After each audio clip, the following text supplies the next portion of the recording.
to another great episode of The Bourbon Road with your hosts, Jim and Brian, where they talk bourbon and, of course, drink bourbon. Grab yourself a pour, kick back, and enjoy another trip down the Bourbon Road.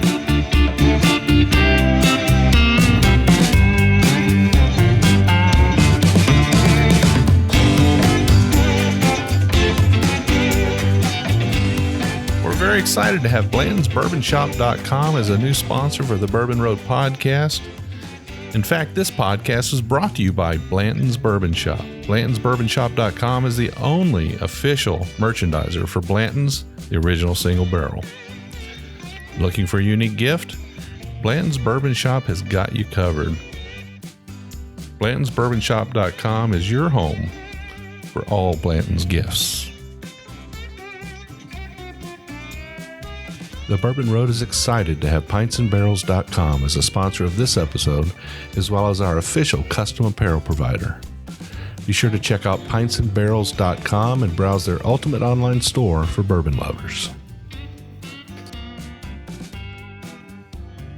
All right, listeners, welcome back to another episode of the Bourbon Road podcast. I'm your host, Jim Shannon, and today we are on the road. We're actually in Frankfort, Kentucky. We were just here a few weeks ago for Bourbon on the Banks, but we're back once again. We didn't get a chance to stop into where we are today while we were here. That we were so busy. I hated that we had to miss it, but we're in a great place today. We've got a wonderful guest, and we've got a great story for you. And we're going to drink through a number of, let's say, fantastic whiskeys. So got a lot in store for you today. But my guest today is Dave Sandlin. Dave is the founder, proprietor of House of Commons. It's a bourbon bar in Frankfort, Kentucky, downtown, corner of St. Clair and Maine. That's correct. Welcome to the Bourbon Road. Thank you so much for having me. It's an honor to be here. Yeah, it's wonderful to have you. You and I actually spoke at the event 2 weeks ago. That's correct. And we made a plan that we're going to get together.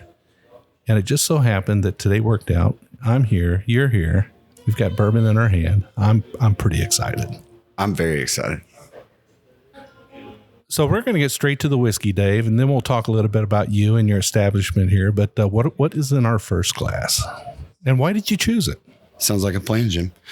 So the first pour we have is Benchmark Single Barrel. So this is in the Benchmark Expressions line. The reason I chose this is because this is a pour that I love to put in front of our guests. I have a lot of guests that come in and they want to build a flight and they're looking to build a flight in that $20 range. And with this product coming from Buffalo Trace, I love the quality of the product, the taste of the product. It's a very developed flavor profile. And what I love to tell guests is, all too often in the bourbon world, we expect trade-offs.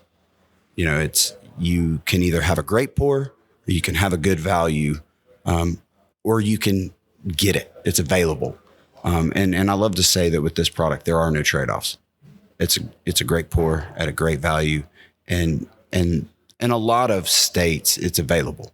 I can go into my local Kroger store here in Frankfort, over on the west side, over by the Walmart, and I can walk in with that crew, and I know that it's going to be there on the shelf because those guys keep it on the shelf and it's available. Buffalo Trace puts out a lot of great juice that we don't get to see very often. Very few of them actually make it to the common folk, right? Right. So, and that's part of what I love about this product. It's a 95 proof product. It's a single barrel. So that you're going to get those nuanced differences from bottle to bottle. I always love to say that single barrel life a lot of times results in studs or duds. It's just part of the game. Sure. And I love that I can have those nuances bottle to bottle. But I got to tell you, Jim, I've yet to have a bad one. It's been all studs for me so far with this line. And I tell guests all the time, the Expressions line is made up of 5 different expressions. There's the top floor at 86 proof. And then you've got small batch at 90 proof. You've got the the small batch at 90 proof. Then you've got single barrel at 95, bonded at 100, and then you have full proof at 125. To walk into the local store and grab all 5 of those for around $130, you've got a built-in flight you can put in front of your friends and impress your friends and really sip on some great bourbon without breaking the bank. And that's what I think it's all about with some of these products, is empowering people, getting a product in front of them that is within their price range, or that they feel good about spending the money on, and that they enjoy drinking. And that's part of the reason why I love this product right here. And this is a rye mash bill. Yes, sir. All right. What other whiskeys from Buffalo Trace share this particular mash bill? So if I'm not mistaken, this is going to be the same mash bill as Buffalo Trace itself, is E.H. Taylor, and all the rest that are in that mash bill line. The Eagle Rare and Yep. right on up the line. Yep. Awesome. You bet. Well, cheers. Cheers.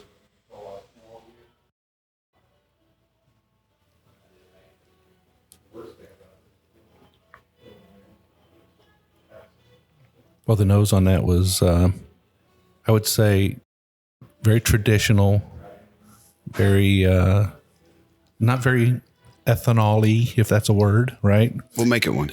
Yeah, it's a word. We'll make it a word. It didn't really singe the nose hairs or anything like that. At 95 proof, you don't often get that, but sometimes with bourbons of a more affordable price range can attack your nostrils just a little bit, can't they? Absolutely. One of the things I love about this pour is that it's approachable. Mm-hmm. You know, it can be enjoyed by someone that is very experienced bourbon drinker, but it's also approachable for a novice, someone that's just I call it onboarding into bourbon, into the bourbon journey, and so it is a very approachable nose, but it checks a lot of those boxes of those traditional bourbon scents and tastes. Yeah, it's got plenty of oak character too. So it has spent some time in the barrel. And we talked a little bit about this before the show, and we're not 100% sure of the age on this. But doing a little bit of guesswork, we're probably figuring it's in probably around the 5-year range. That tastes consistent to me. Yeah. It's a good whiskey. And now, what's the price on this bottle? And I know I will reference our local Kroger on the west side a lot, because I go to those guys a lot. Mm-hmm. You know, it's my neighborhood store. Mm-hmm. And so they've got this one south of $25. So, you know, store to store, I see a few stores do mark it up some, but I've never seen it over $30, $35. Well, that puts it squarely in the range of where you can sip it neat, or you can make a cocktail out of it, and you don't feel bad either way, right? Absolutely. It's a good bourbon. And how much variation have you noticed in the barrels on the single barrel? You said you've never gotten one that you were not pleased with, but is there quite a bit? I don't see a lot of variation, which is interesting. From a single barrel offering, I don't know how they achieve that. You know, Buffalo Trace is incredibly impressive at working with ages and proofs to develop products that taste vastly different on the same mash bill. Like we were just talking about the rye mash bill.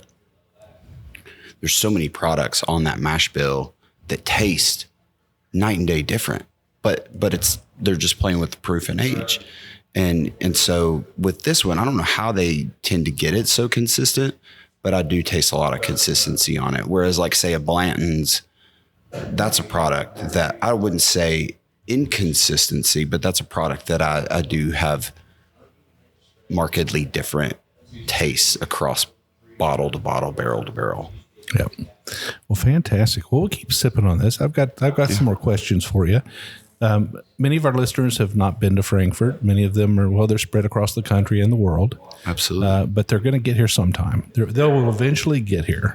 You know, everybody's destined to arrive at Buffalo Trace at one point in their life. I think it's almost like going to Mecca. I'm not sure, but you know, at least the Bourbon Trail. Absolutely. Right. And this would be a wonderful stop. So let's tell everybody about, you know, your establishment here. Absolutely. What it is, where we're sitting today, and why we're drinking bourbon in this beautiful building. Absolutely. So, as you said before, we're at the corner of St. Clair and Main. This corner and really Main Street has been such a fixture of downtown Frankfort for a long time. And what I love to tell people about Frankfort is everywhere you turn in Frankfort, there's bourbon history. I love to say Frankfort has a history with bourbon, because you look a block down this way and there's E.H. Taylor's old house. You go half mile down the road and there's sites where pre-prohibition distilleries were located. Barrels floated down the Kentucky River along these banks that we're sitting right next to right now. There is history everywhere you turn in Frankfort. And so I agree, going to Bourbon Disneyland or whatever you want to call it, whether it be going to Buffalo Trace. But my hope and my wish is that more people that make the trip over to Buffalo Trace, that they come downtown. Mm-hmm.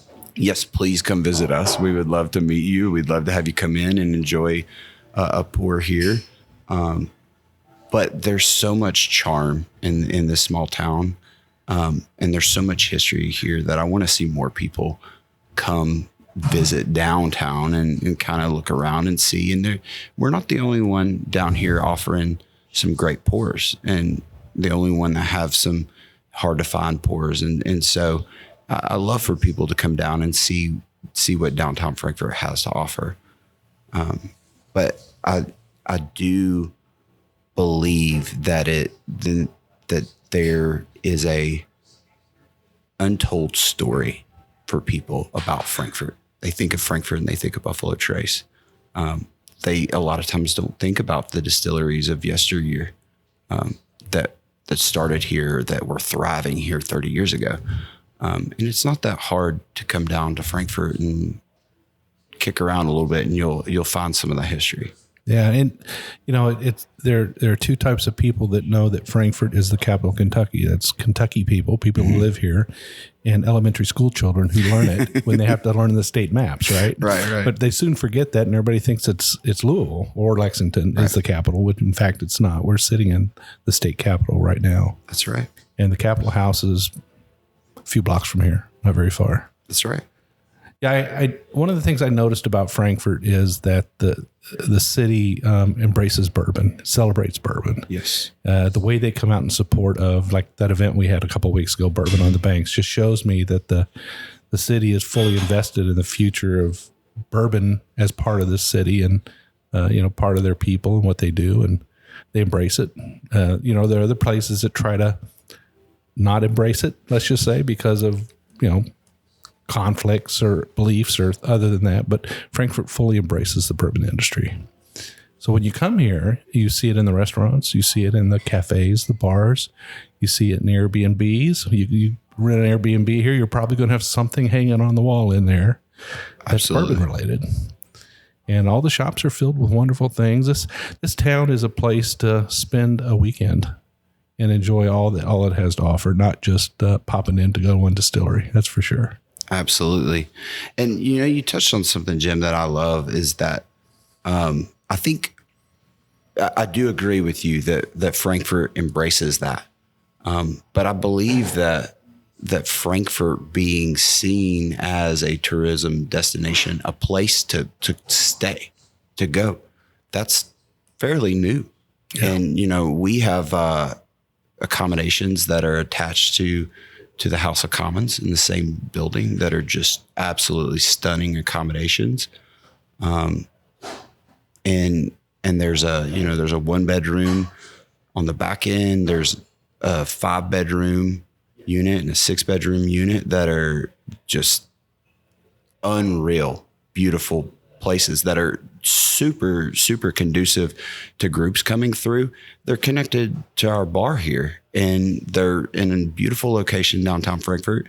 And not only do we have that here, but there are other accommodations that are popping up downtown. So I really feel like there's this wave of change coming to downtown Frankfort, that it's going to make it more accessible for individuals to come and stay in downtown Frankfort and discover what Frankfort has to offer. And it's just becoming easier and easier for people to do that, which I love. Yeah, and B&Bs have become the rage here, right? I mean, absolutely. They have. I think that's part of the reason Frankfort has converted and become more tourist friendly in the last few years is because of the accommodations in downtown, right? I mean, you've always had hotels out by the interstate. You've got a very nice hotel in downtown here, but having all these additional Airbnbs it really makes a big difference. Absolutely. Really does. Well, I really enjoyed that benchmark, but I know we got something else coming up here. Oh yeah. So I'm looking forward to it. And I got a few more questions for you too, but let's get this next glass. All right. Sounds great. So Dave, what do we have in our second glass here? So this is a special one, Jim. This is a 2011 Weller Antique 107. This one has a little bit of a story to it. Okay. Part of the reason why I chose this one and part of the reason why I choose this for guests that come in seeking a more contemporary bottle, but want one with a story. Is there was a local couple, Pam and Omar Marshall, that are big bourbon enthusiasts. They're staples in the local bourbon community. Pam's on the Frankfort Bourbon Society board. She's a regular here at the House of Commons. We love Pam, and she means a ton to us. And they have been a fixture in our bourbon community. Omar was a collector, and they have sought out bottles over the years, and like many of us do. And became very well known in the local bourbon scene, to the point that when Omar would go do a pick with some bourbon groups that he was in, other bourbon groups would want to invite him along because they knew if Omar was on the pick, that they were going to get a good one. Sure. He grew up with local legends, and well, I guess not local legends, national bourbon legends like Eddie Russell. And he was just super connected and very well known and very highly regarded and very well respected in the community. But unfortunately, Omar passed away 3 years ago from cancer. So as a newcomer to the Frankfort community, my wife and I just moved here a little over 2 years ago. Getting into the bourbon scene locally, I kept hearing about Omar. And when I finally had the opportunity to meet Pam, I approached her and I said, "Hey, I hear about Omar a lot. Sounds like he was a really great individual, and I would love the opportunity to one day purchase a bottle that belonged to you and Omar's, collection that you all had acquired." And she said, "Well, I do have this one bottle that I'd be willing to sell." And so I was ecstatic at the opportunity. I told Pam, I said, it means more to me to be able to tell the story of her and Omar and the fact of what they mean to this local bourbon community, which, it's a great pour to begin with. Having the ability to tell a story of a local legend is even better. Sure. And it's just, to me, it's a reminder that the life's short, and we should enjoy what we drink and who we drink it with. And so I wanted to pick this one because one thing that I think a lot about when I think of bourbon is the community and who we share our pours with. And so from a local legend to new friends and new community in the bourbon world, I felt like it was a good reminder. What a great story. What a great story. Raise a glass to Omar and Pam. To Omar and Pam. Well, that has a richness that is not like today's 107.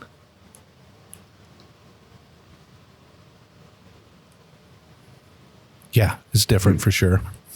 Not as much of that cherry sweetness as you'll get out of a bottle today. A little bit more bold, silky. Mm-hmm. it does have that kind of a little bit of a dusty note to it. You get a little bit of that. I'm not sure if that is just the slightest amount of exposure to sunlight or air or something. This was a sealed bottle when you got it. Oh, absolutely. I've talked to a lot of people about that, and I know the storage of this bottle and how this one had been cared for over the years, because you do always run that risk with dusties. Was there sunlight? Was it temperature changes? I happen to know how this one was stored. I wonder how much of that a lot, and I question this a lot of times, is this wasn't that long ago, but we all know that the bourbon boom has impacted a lot of things in production. Sure. And so I question a lot of times what in the manufacturing of the product, because that's ultimately what it is, a manufactured product, what in the manufacturing of that product was done differently 12, 13 years ago than what's done today. But you're right. There is a little bit more of a, I call it the je ne sais quoi. There's just something there. There's something there. It's hard to put your finger on, but I also agree with you. It doesn't smack you in the face. Yeah. As much it is a little more subtle, and it kind of slides in on that cherry note. And it has such a pleasant linger. It's really good. And I don't know, was it also a 7-year-old bourbon back then? This is not, it very well could have been, but this is not in the age stated era of 7 year. That would have been in the squat bottle, right? Which was the predecessor to this one. Okay. So what would this have been? It was non-age stated at the time. Yeah. So, I really lean toward bottles that are prior to bourbon boom, that the chances of them being aged longer than stated, or if they're not stated, that there's a good chance that they had more age on them than what we would have expected. Sure. But we also know this is the era in which, when they came out with this bottle, they didn't have the age statement on it. So it's hard to know, did they remove that age statement because they were looking to get closer to the 6-year mark? And I know that Buffalo Trace a lot of times targets an age profile. So we know that they use a lot of heat cycled rick houses that can produce a taste profile that is more developed than, say, counterparts stored in metal clad rick houses without heat, because you're capitalizing on 3 months out of the year that you would have lost if you didn't have that heat cycle. Sure. So that plays a factor as well. So what's your general opinion on this? Do you feel like this is superior pour to what you might buy today? I really struggle with better, superior, best. Those words, I feel like all too often put us in ranking categories. And I know that's a huge, that's a major marketing technique for a lot of people in the bourbon industry. I just think we reduce things to value and rank all too often. When people come in and they say, which is better, which is the best, I don't like using that verbiage, because all bourbons bring something to the table. So if one of our listeners has a neighbor, let's say, who has a bottle of this unopened, who's not a bourbon person, just got it from his father or something, would you say approach it and buy it? Or would you say, is it an experience that you would suggest?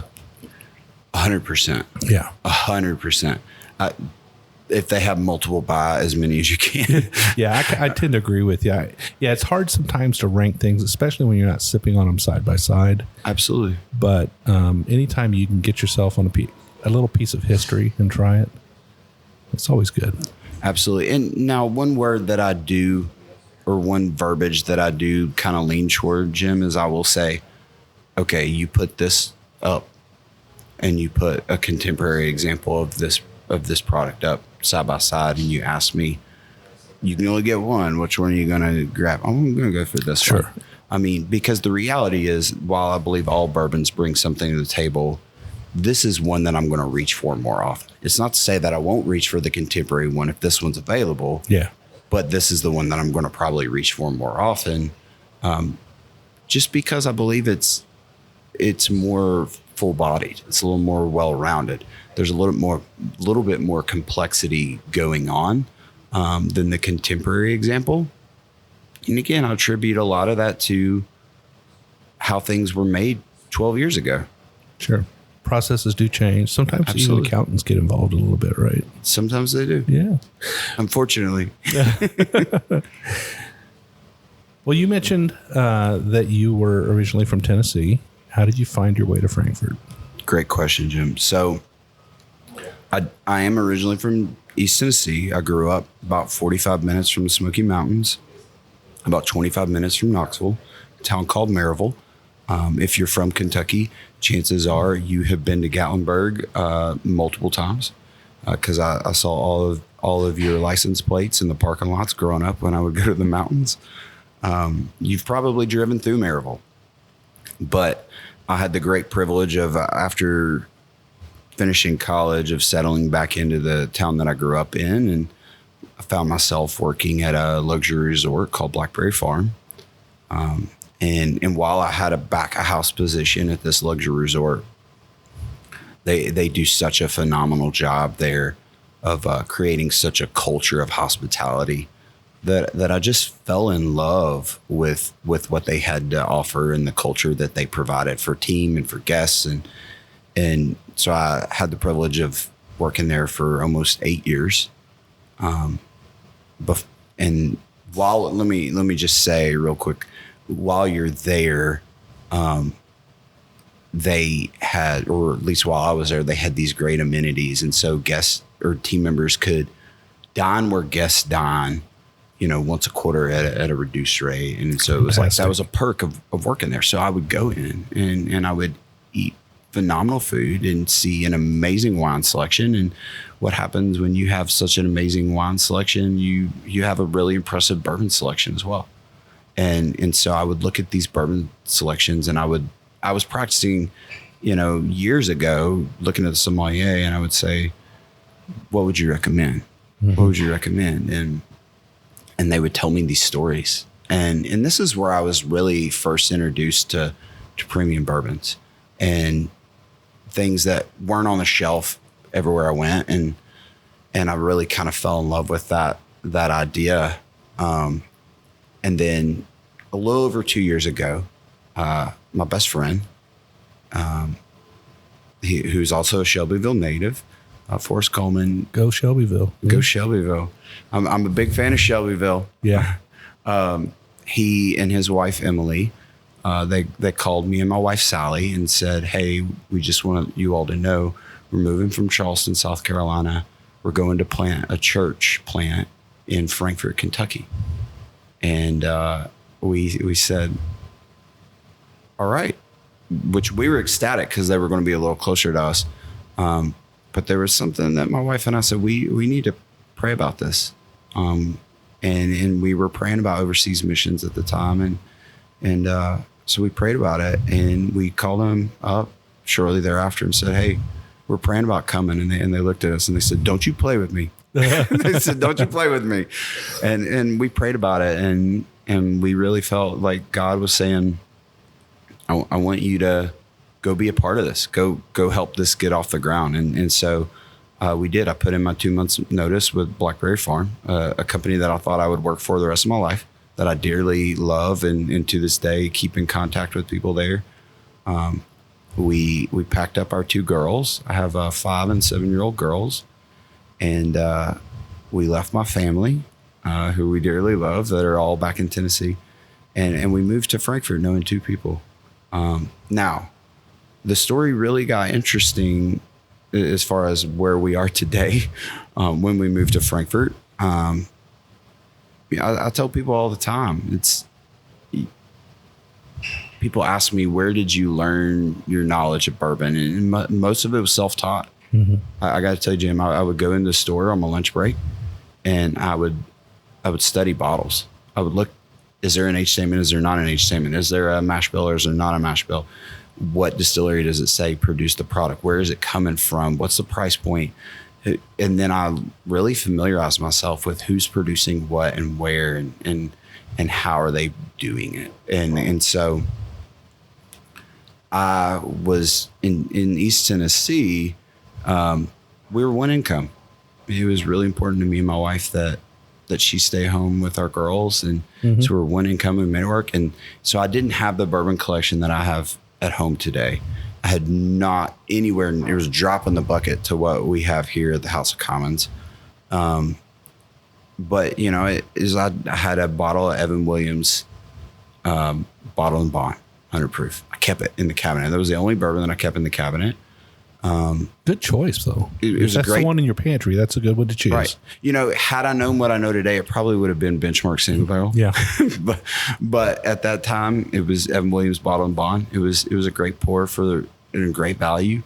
And it was something that I felt really confident having, and that's what I poured because we were one income. And then when we would go to Blackberry, I would get nicer pours. If we went out on a nice dinner, I would try new things.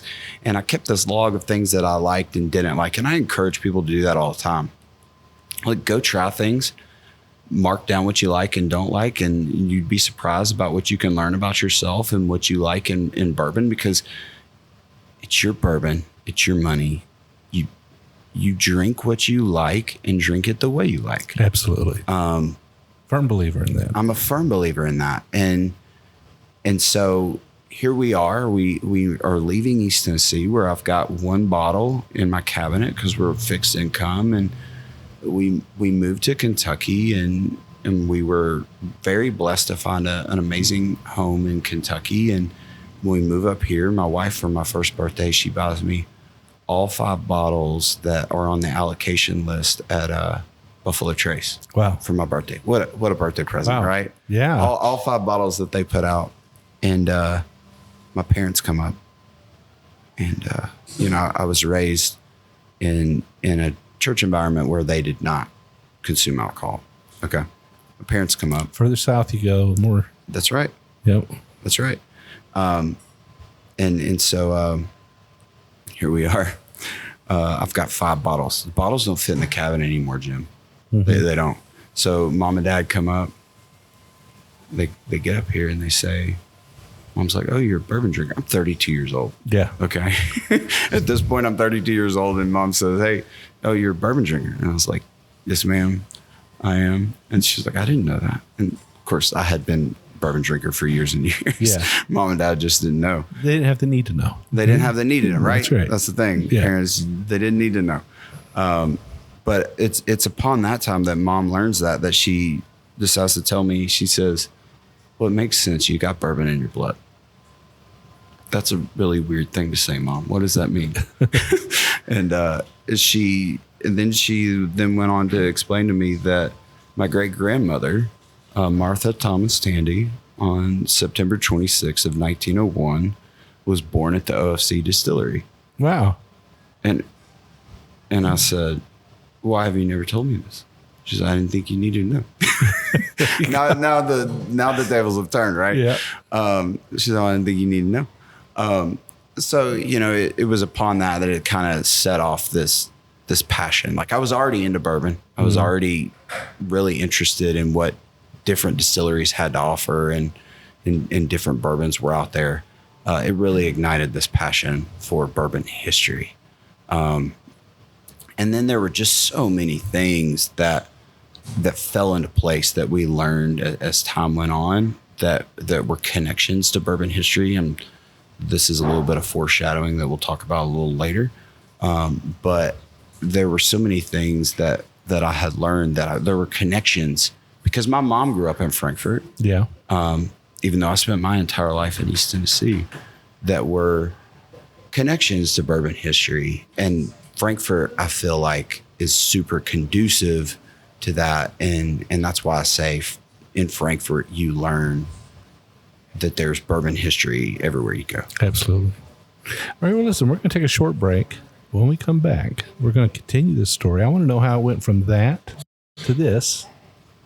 We got 2 more whiskeys to try. Oh, right. I can't wait. Yes. Awesome. We'll be right back, folks.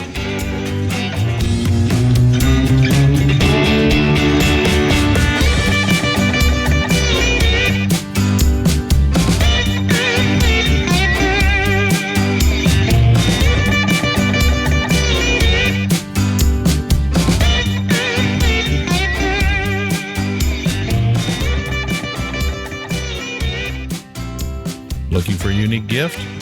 Blanton's Bourbon Shop has got you covered. All of their handcrafted wood products are made in their in-house wood shop with authentic bourbon barrels. Specializing in barrel-aged potent treats, they use Blanton's barrels to age their own maple syrup, honey, and coffee. Find the most unique gift ideas for your golf lover, cigar connoisseur, avid coffee drinker, and Blanton's fan. Want to win an authentic Blanton's Barrelhead? Make sure you sign up for the giveaway on the homepage of their website. BlantonsBourbonShop.com is your home for all Blanton's gifts. If you're a bourbon drinker, and I bet you are if you're listening to this podcast, you need to head over to pintsandbarrels.com and check out the ultimate online store for bourbon lovers. Pints and Barrels Company was started by bourbon lovers for bourbon lovers. From spices to t-shirts, you'll find the perfect bourbon gift. Pints and Barrels proudly supports the Bourbon Road and invites you to visit pintsandbarrels.com. Do you need a custom apparel or swag for your bar, distillery, maybe even your bourbon society? They can do that too. As a matter of fact, they print our apparel. We're so happy with the quality and fast turnaround. Pintsandbarrels.com, the ultimate bourbon lovers gift shop and branding specialist.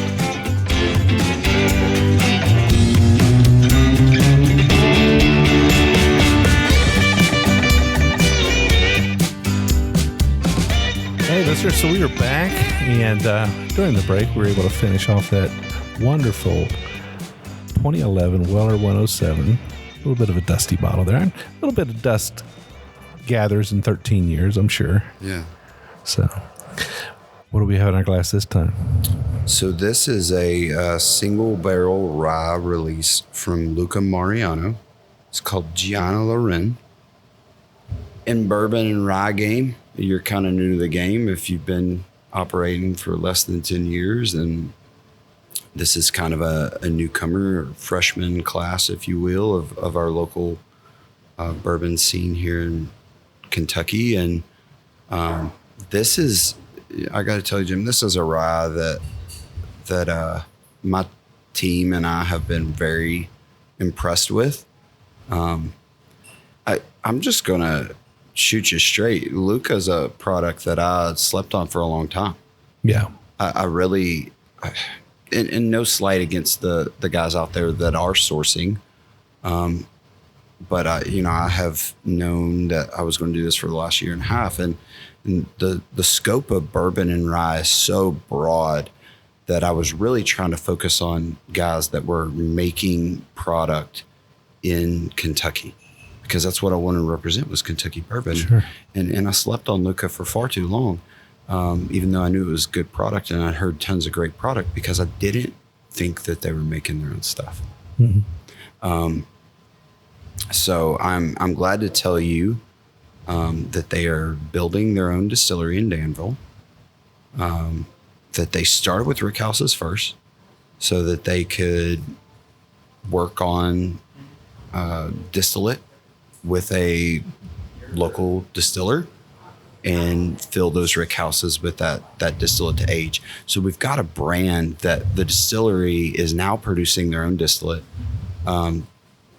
but they have a 6-year product. So this is 6-year, and they've got some 7-year product as well. Yeah. But this one in particular is a 6-year, 97 proof, single barrel rye. It's named Gianna Loren because it's named after the owner, his daughter. So Francisco Viola's daughter, Gianna Loren, which as a father, kind of resonates. Father of girls, it resonates with me. But it's a 56 rye, 33 corn, 11 malted barley mash bill. It's something that... So it's a Kentucky rye. It's a Kentucky rye. Yeah. Yeah. And a lower rye content on that mash bill. But I'm just super impressed with the balance that it puts out. I look for all things. I try to have different products on the shelf that are standout. I don't want 2 bottles that taste the same in here. So this is one when we are walking through the experience with our guests and we ask them what they like, and they say, I like rye. This is one that all too often, unfortunately, people are not familiar with. And we're glad to introduce them to Gianna Loren because it's one that it's not too overly expensive. Where it's available consistently. And it's just a really impressive product. Yeah. Well, cheers. Cheers. Oh, it has a nice sweet note. You think this is 6 or 7 years old? Absolutely. Yeah. Yeah. Yeah, it's starting to get that candy sweet nose on it. But it does have a nice caramel waft to it. Absolutely.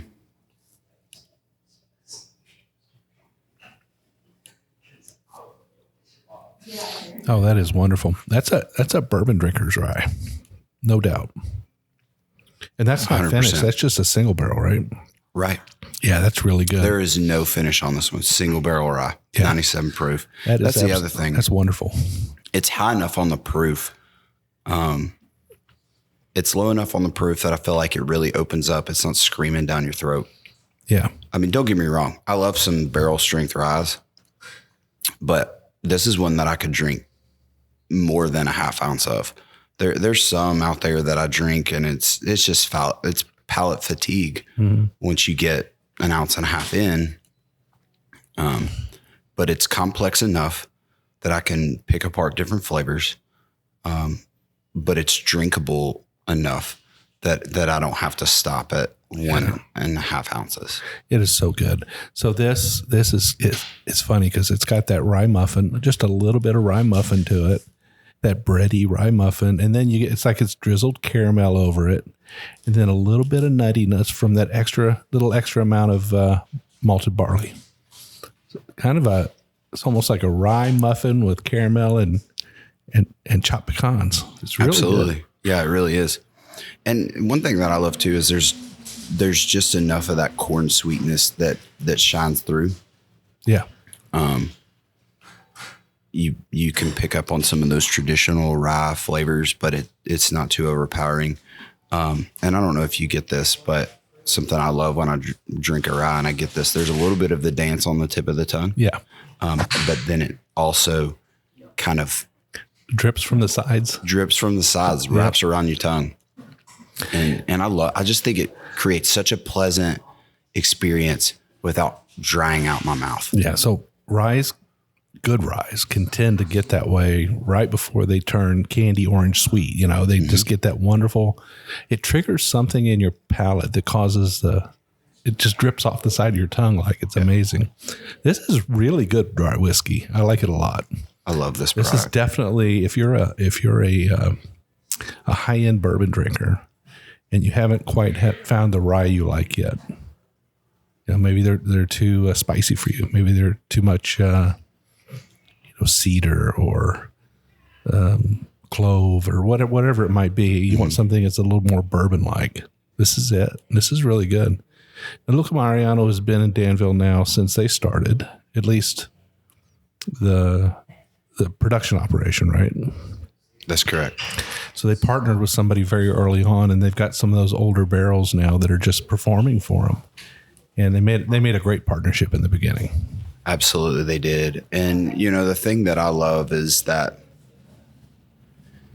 and again, this isn't a slight toward any of the guys that are doing this. You got to choose your own path. Mm-hmm. It's your own business model, and you got to choose your own path to put product out there. But in a world where so many choose to put out clear spirits in order to pay the bills until they can put the product down, or they're sourcing barrels from other individuals, and they almost build a brand with the name that isn't consistent. Yeah. Again, not a qualm, but as a consumer, I associate the quality of the product with the name. As a consumer, I don't want a brand to be flippant with their name, where they're throwing a 13-year product at me that they source from someone with a completely different mash bill. And then tomorrow they're putting out their own product that's 4-year that's going to be markedly different. They didn't do that. They developed. This was a story in contract distilling. Yes. So this is the thing that's interesting about their story is they worked with a distillery that was established. produced a product on an 18-inch column still, had the product stored at their facility in their rick houses, and then as they were building their distillery, what did they do? They built a distillery with an 18-inch column still that is going to produce, as consistent as possible of a product as what they were producing before. And then those barrels went to the same rick houses that the ones prior to. And their original supplier are consulting with them to help them produce the same mash bill. Exactly. And so that to me, it's not, again, we're not trying to throw shade on anybody or talk about anyone. Oh, they did it better or this person did it best. But I just think it's a very intentional approach. They focused on the bourbon. Don't get me wrong. I love clear spirits as much as the next guy, but I just think that there's something very remarkable about their intentionality to how they produce this product. Yeah. And I think it shows in the product that's in the glass right now. Absolutely. Well, let me have you continue your story. In the last half, you had moved north out of East Tennessee into Kentucky, settled here in the Frankfort area, and you kind of left it at that. You come up with some friends that were planning a church up here. That's correct. How did you get from there to here? Yeah, that's a great question. Moving up here to a place we did not know, and only having known two people, I was looking for a soft place to land, and man, did I find a great position. I was working in a tile factory over in Lawrenceburg, and it was a great job. Worked with some great people, and I ended up working there just over 2 years before we were able to get this project up off the ground. But about 6 months into working there and living here in Frankfort, one of our friends at church, I found out that his uncle had acquired a building here in downtown Frankfort, and that he had this vision for a bourbon bar that was right next to the Post, this famous Post here in downtown Frankfort that has all the bourbon distilleries listed and the distance and direction in which they are to this spot downtown. He saw that, was inspired, and he said, there needs to be a bourbon bar on this corner. And then he wanted to have Airbnbs that the bourbon bar could service on the top floors of the building. So when I learned this from my friend, I said, hey man, so Jordan, I got to meet your uncle. And I said, I want to cheer him on because I'm a big bourbon enthusiast. And Frankfort needs this. I was like, Frankfort has so much potential. We've got some great spots already, but we have so much potential for people to see the Frankfort as a destination. And so I said, I got to meet him, just if nothing else to cheer him on. So I met Ben. Ben Harden is his name. He's a Shelbyville native. Go Shelbyville. Go Shelbyville. And I met Ben and I said, hey, Ben, I started on. I said, I want to cheer you on. I want to be involved. If nothing else, to cheer you on. Anything I can do to help, please let me know. I want to be in your corner because Frankfort needs this. And he says, well, this is what I'm thinking. He gives me all these ideas and what he's looking to do. And he's like, and I'm looking for somebody to run the bar. I was like, oh, like a manager? He's like, no, I'm looking for a business owner to run this bar. And I was like, oh, that escalated quickly. But we talked, and my wife and I, we said, yeah, this makes sense. This is something I've been wanting to get back into the hospitality industry, and Ben seems like a great fit. I trust his vision, and I knew his work in Shelbyville, and the Hardens just have an impeccable eye for design and ability to create beautiful spaces. And so they created a space that was super conducive to creating quality guest experiences. And so it was a no-brainer. Yeah. And here we are, a little over a year and a half later, where we're sitting in the House of Commons that he had this vision for years ago, prior to COVID, when they bought this building. And it just feels surreal. It's like sometimes just pinch me, because it's like the fact that I get to interact with guests on a daily basis in the space, and, Fantastic, and create bourbon experiences that people will look back on for some a lifetime. Yeah. And that's what it's all about for us. Yeah. Well, great job. This is a beautiful place. It has that right feel. It has that sort of a Gatsby look to it, just a little bit, that it's a little bit of a throwback to the days of the 20s, but it's also modern as well. So it's got kind of a hint of the past, but it's beautiful. It's absolutely gorgeous. What an amazing space. Thank you very much. All right, so let's move on to our next whiskey here. I've been waiting for this one. I'm excited.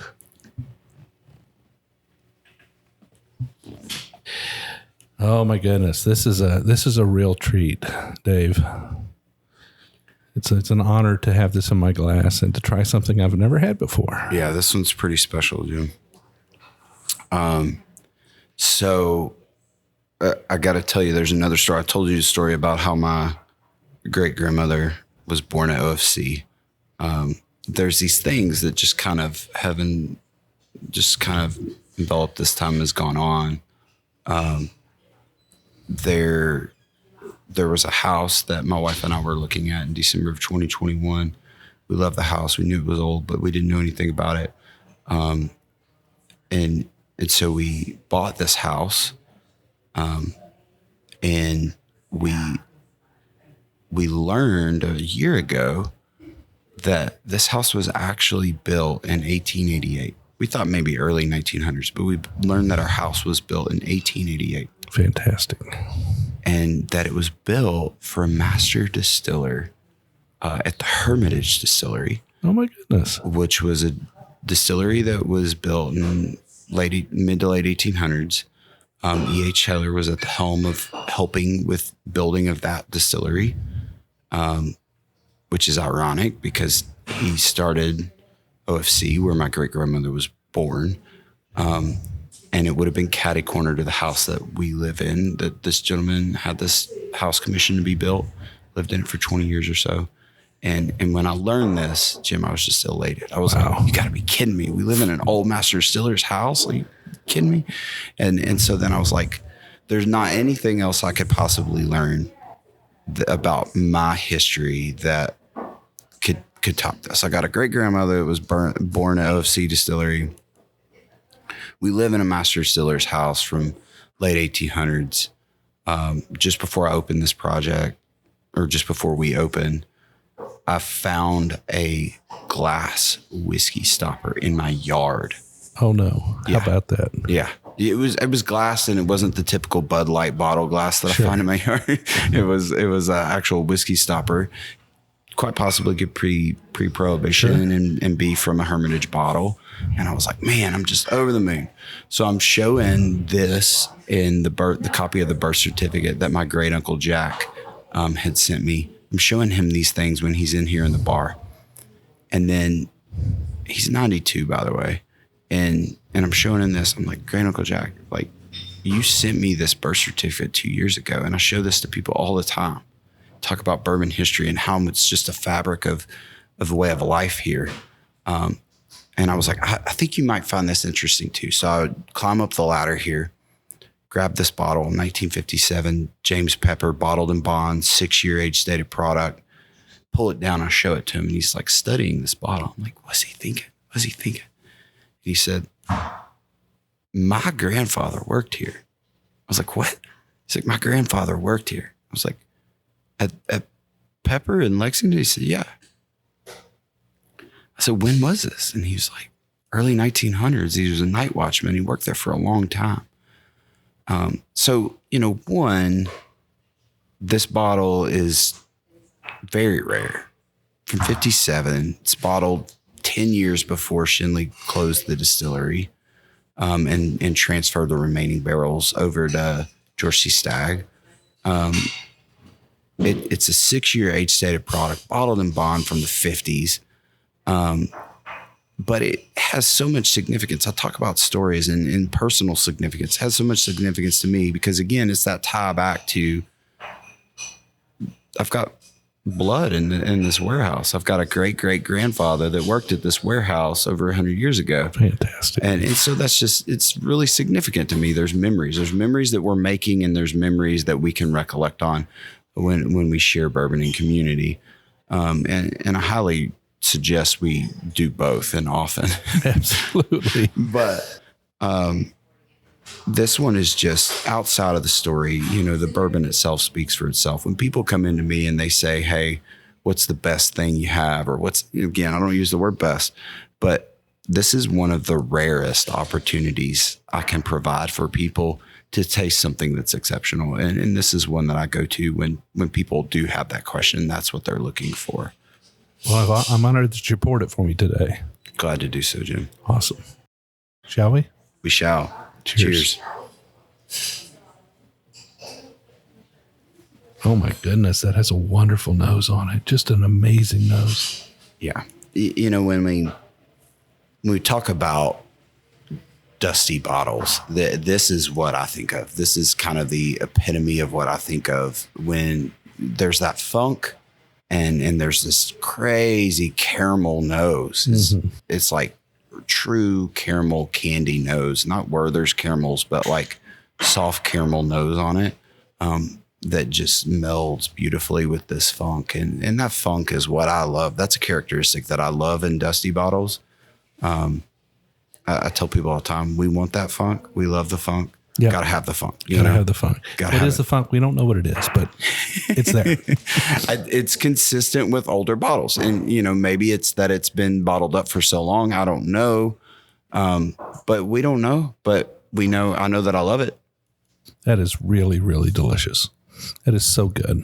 It's got a nice spicy note to it, but it's just a deep, rich caramel. What was the proof? 100 proof. Bottle and bond. 100 proof. 6-year bottle and bond. It's not one of the most viscous bourbons. I tend to lean toward bourbons with a lot of viscosity. But the flavor, there's just so much there. Yeah. That again, it's all subtle hints. If you haven't noticed, I really gravitate toward bourbons and ryes that have complexity and subtleness. I'm a firm believer that anyone can go find something that's going to scream flavor at you. Yeah. I really like these that I have to work to unpack them. Yeah, I haven't had a dusty that is this with this profile, exactly this profile. This is it's its own pour. And, I've had a number of, some of the old Charters, some old Crows. I've had some E.H. Taylors from back in the 40s. And the good bottles are wonderful.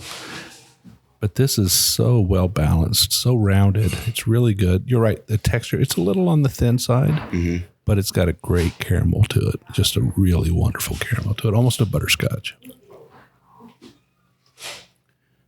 I would even argue that it goes from caramel to butterscotch. Yeah. I get both of those in this one. Absolutely. And that lingering spice is just... It's good. I'd love to run across one of these someday. Well, folks, if you're in Frankfort, I definitely recommend you stop in here. And if it's within your means, have a pour of this James E. Pepper bottled and bond from 1957. 6-year bottle and bond. It's absolutely delightful. It's really good. If they're looking for a dusty, because they're not all what you hope, right? That's right. Yeah, it's just because it's old doesn't mean it's better. Yeah. Now I will say the caveat to that, Jim, is that I have had several dusties that I have walked away saying I would reach to that dusty versus the contemporary example. Yeah. Case in point, we have a 1980 Kentucky Gentleman. Good stuff. I prefer it over the contemporary example. Yeah. Well, it's different, Yeah, sure. It's different. And that's the whole thing. That's kind of my whole analogy and kind of vision behind things is like, regardless of price point, I want people to come in and see that they have the opportunity to taste things that are new or interesting or different. And that's one that I really love. Somebody's like, hey, I'd love to have a Dusty and try it next to a contemporary example, but I'm looking for something in the price point of $15 or less. I'm sure you don't have anything. I'm like, actually, we do. Oh, that's awesome. And it's a lot of fun because it's very approachable. You know, it's is it going to knock your socks off? Chances are no, but it's something that's a lot of fun to do. Right. Well, David, I want to thank you. Did I say David? Is it David? I go sometimes? by both. Yeah, I go by both. I want to thank you for coming on the show today and sharing your whiskey with me. It's been a great opportunity for me to sit down with you and pick your brain about your whiskeys and sort of hear the story behind the House of Commons and your journey that got you here. I think this is a place that I will frequent when I'm in Frankfort. I'm looking forward to the next time I have an opportunity to bring my wife in here.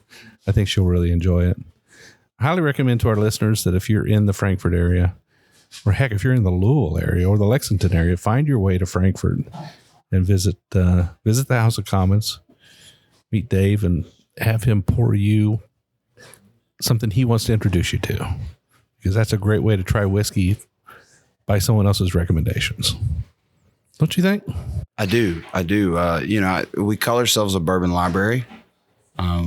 And so our whole mentality is you go to a library of books, you go to the librarian to ask for recommendations. Sure. We call our team Bourbon Librarians, and we would be honored to make recommendations. Oh, fantastic. Well, how can our listeners find you on the internet, on social media? We've already told them where your shop is located here, but how do they find you online? Absolutely. Great question. We do have a website. It's hocbourbonlibrary.com.